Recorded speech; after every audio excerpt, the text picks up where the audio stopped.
Bienvenue sur votre source dédiée à la santé et au bien-être. Dans la discussion d'aujourd'hui, nous explorons un sujet souvent négligé dans notre nutrition quotidienne, l'impact de certains légumes sur la santé de nos reins. Bien que nous reconnaissions tous que les légumes sont une composante essentielle d'une alimentation équilibrée, il est important de savoir que certains pourraient ne pas être le choix idéal pour votre fonction rénale. Restez avec nous, car après avoir passé en revue la liste, nous vous fournirons des conseils essentiels sur la gestion de votre alimentation pour la santé rénale et des choix alternatifs plus sûrs pour vos reins. Les épinards sont une mine de nutriments, mais dans le contexte des maladies rénales, en particulier chez les patients sous hémodialyse, l'homéostasie du potassium est cruciale. L'ingestion d'épinards, surtout lorsqu'ils sont cuits, nécessite de la prudence car le processus de cuisson condense la masse du légume, intensifiant ainsi sa concentration en potassium. Une illustration pratique est la comparaison entre les épinards crus et cuits, où une seule tasse d'épinards cuits contient une quantité de potassium bien plus concentrée que son équivalent cru. Ce n'est pas un détail trivial, car un excès de potassium pourrait aboutir à une hyperkaliémie, un état où le potassium atteint des niveaux périlleux dans la circulation sanguine, posant des risques graves, particulièrement pour la fonction cardiaque. Les oxalates dans les épinards méritent également une attention significative en raison de leur propension à se combiner avec le calcium pour former des calculs d'oxalates de calcium qui sont le constituant principal de la plupart des calculs rénaux. Cette combinaison se produit lorsque les oxalates, un composé organique présent dans divers aliments et également synthétisé de manière endogène par le corps humain, se lient au calcium urinaire. Cette liaison diminue la solubilité du calcium, favorisant ainsi le processus de cristallisation qui mène à la formation de calculs. La variabilité individuelle dans l'absorption et le métabolisme des oxalates complique davantage les recommandations diététiques. Une étude de Kidney International a mis en lumière que certains individus, notamment ceux ayant une prédisposition génétique à la formation de calculs rénaux ou ceux qui en ont déjà eu, présentent une absorption intestinale accrue des oxalates alimentaires, amplifiant leur risque lors de la consommation d'aliments riches en oxalates comme les épinards. Bien que les épinards puissent faire partie intégrante d'une alimentation équilibrée, les personnes ayant des antécédents de calculs rénaux ou des problèmes rénaux peuvent souhaiter modérer leur consommation ou explorer d'autres légumes verts à faible teneur en oxalates. La rhubarbe, avec sa saveur acidulée et ses tiges fibreuses, est un cas intéressant dans le contexte de la santé rénale. Bien qu'elle puisse être un ajout délicieux à divers plats, des tartes aux compotes, sa composition chimique exige de la prudence pour ceux qui ont des préoccupations rénales. La rhubarbe est particulièrement riche en acide oxalique, qui est l'un des principaux composants du type le plus courant de calculs rénaux, les calculs d'oxalate de calcium. La teneur en oxalates de la rhubarbe est parmi les plus élevées du règne végétal. Lorsque les oxalates sont consommés, ils peuvent se lier au calcium dans le tractus gastro-intestinal pour former de l'oxalate de calcium qui est ensuite excrété dans l'urine.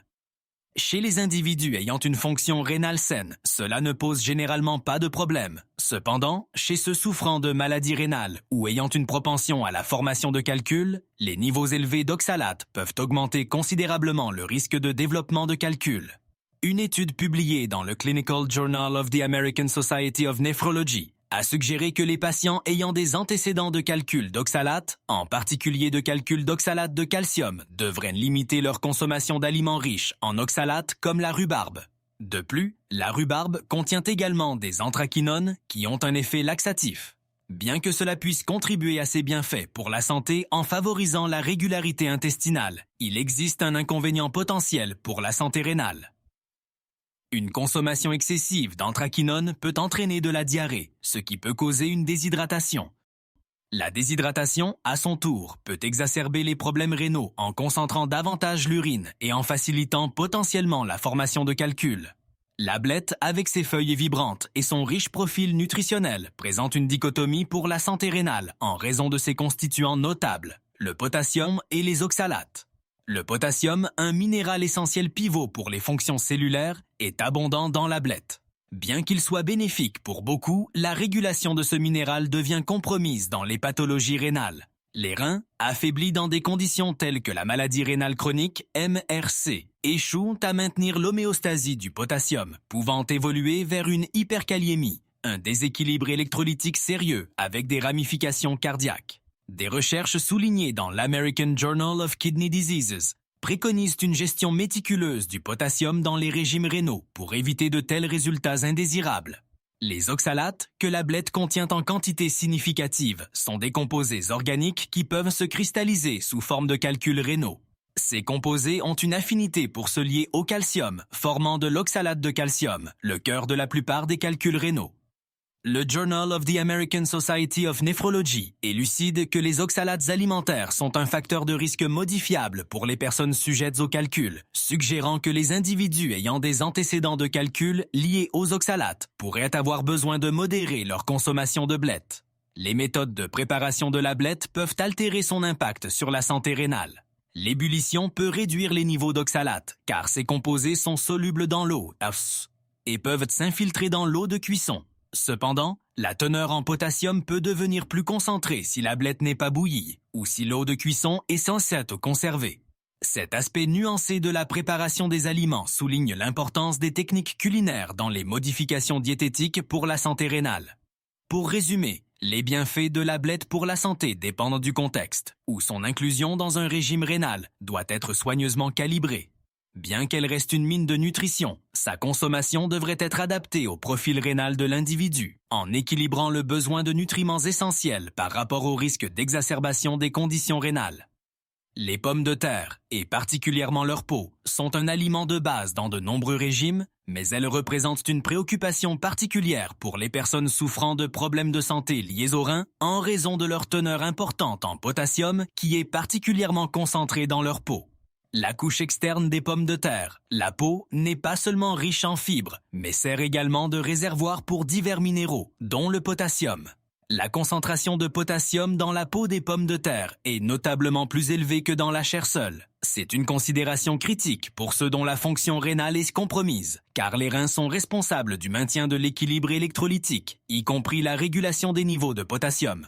Lorsque la fonction rénale est altérée, comme dans la maladie rénale chronique ou chez les patients nécessitant une dialyse, le risque d'hyperkaliémie augmente. L'hyperkaliémie peut perturber le rythme cardiaque normal et est associée à des risques cardiovasculaires importants. La relation entre l'apport en potassium et la santé rénale est soulignée par des études telles que celles rapportées dans le Clinical Journal of the American Society of Nephrology, qui indiquent que la gestion de l'apport en potassium est vitale pour éviter les complications cardiaques de l'hyperkaliémie chez les patients atteints d'une maladie rénale avancée. De plus, les pommes de terre, lorsqu'elles ne sont pas préparées correctement, peuvent contribuer à un apport accru en potassium. Par exemple, faire bouillir les pommes de terre peut entraîner une lixiviation du potassium, ce qui peut diminuer sa teneur. Mais la friture ou la consommation de pommes de terre avec leur peau conserve la majorité du potassium.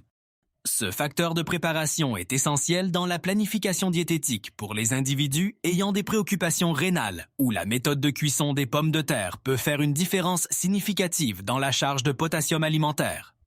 Les haies tomates, réputées pour leur teinte vibrante et leur polyvalence culinaire, sont un ingrédient favori dans d'innombrables plats. Néanmoins, pour ceux qui gèrent leur santé rénale, les tomates présentent un défi nutritionnel unique en raison de leur teneur substantielle en potassium.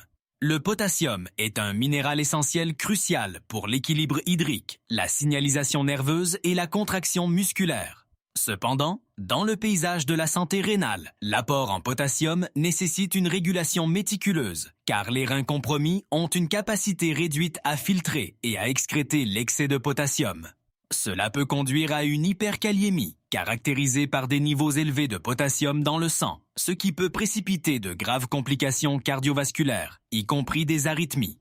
Une étude publiée dans le Journal of Renal Nutrition souligne l'importance de la gestion du potassium alimentaire pour les personnes atteintes de maladies rénales chroniques, mettant en évidence le besoin de vigilance concernant la consommation d'aliments riches en potassium, comme les tomates. Les tomates elles-mêmes ne sont pas significativement riches en oxalates, qui sont plus couramment associés à la formation de calculs rénaux dans des aliments comme les épinards ou la rhubarbe. Ainsi, la teneur en oxalates des tomates n'est pas la préoccupation principale. Au lieu de cela, l'accent pour la santé rénale est mis sur leur niveau de potassium, en particulier lorsque les tomates sont ingérées sous des formes concentrées comme les sauces et les purées, qui contiennent une densité de potassium plus élevée que leurs homologues frais. À la lumière de cela, les conseils nutritionnels pour les personnes souffrant d'insuffisance rénale incluent souvent des recommandations visant à limiter la consommation de tomates afin d'éviter l'exacerbation de l'hyperkaliémie et de ses risques pour la santé associée. Il est impératif pour ceux qui ont des préoccupations rénales de consulter des professionnels de la santé pour adapter leurs habitudes alimentaires de manière appropriée, en veillant à ce que leurs repas soutiennent la santé rénale tout en profitant des saveurs qu'ils aiment. Vous êtes-vous déjà demandé pourquoi certaines personnes semblent éviter les calculs rénaux malgré un amour pour les épinards, les pommes de terre, les blettes, la rhubarbe et les tomates?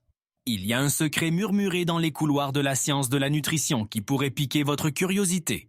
Il ne s'agit pas seulement de manger moins de ces légumes à oxalate, il s'agit de la compagnie qu'ils tiennent dans votre assiette.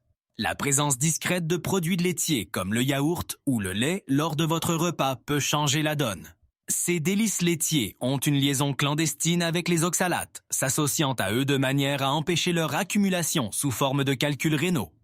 N'oubliez pas que les besoins nutritionnels de chacun sont uniques. Il est donc crucial de consulter un professionnel de la santé ou un nutritionniste pour des conseils personnalisés. Si cette immersion profonde dans la santé rénale a changé votre regard sur les légumes de votre garde-manger, n'hésitez pas à vous abonner et à aimer la chaîne. Nous nous consacrons à découvrir les vérités vitales sur la santé qui sont souvent enfouies ou ignorées. Protégez vos reins et cultivez un avenir plus sain. Le prochain trésor d'informations sur le bien-être sera bientôt ouvert.